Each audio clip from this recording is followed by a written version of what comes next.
అందరికీ నమస్కారం అండి. శైలజ వినిపించే కథల ఛానల్కు స్వాగతం.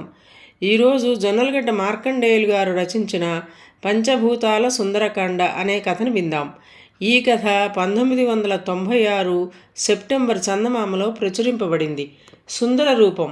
5వ భూతానికి 2వ భూతానికి మధ్యలో దూరాన్ని దాటి మొదటి సంతానానికి ధైర్యం చెప్పి 3వ భూతంతో స్నేహం చేసి అలజడి సృష్టించి తిరిగి 5వ భూతం 2వ భూతం మధ్య గల దూరాన్ని దాటి మొదటి భూతం సంతానానికి ఆనందం కలిగేలా ఈ మధువనంలో కొలువుండి మీకు ప్రసన్నుడగుగాక అన్నాడు. ఈ మాటలు వింటూనే ఆస్థాన కవి లేచి, ఆహా కవిరాజా, అద్భుతం! తమరు మా జమీందారీ ప్రాంతం వారవడం మాకు గర్వకారణం. ప్రభు, పంచభూతాల ప్రసక్తితో సుందరకాండ వినిపించిన ఈ కవి వాక్చాతుర్యం కొనియాడదగినది అన్నాడు. తర్వాత ఆయన అక్కడ ఉన్న జనం కేసి తిరిగి ఇలా అర్థం చెప్పాడు. పంచభూతాలలో భూమి మొదటిది, 2వది నీరు, 3వది అగ్ని, 4 వాయువు, 5వది ఆకాశం.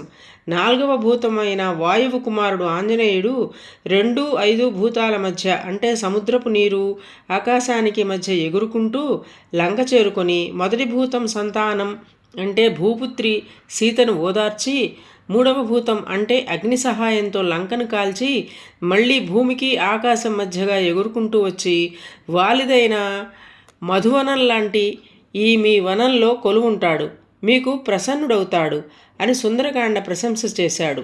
అందరూ కరతాళ ధ్వనులు చేశారు.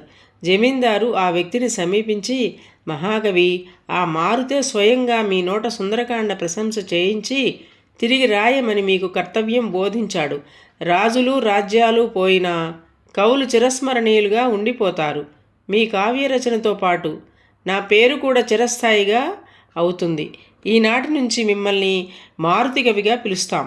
సుందరకాండ రచించి మాకు కూడా యశస్సు తెండి అని కోరాడు. మారుతి కవి ఆ వనంలో పంచభూతాల సుందరకాండ రచించి ప్రజల గౌరవాభిమానాలతో పాటు జమీందారు మన్ననలు కూడా పొందాడు.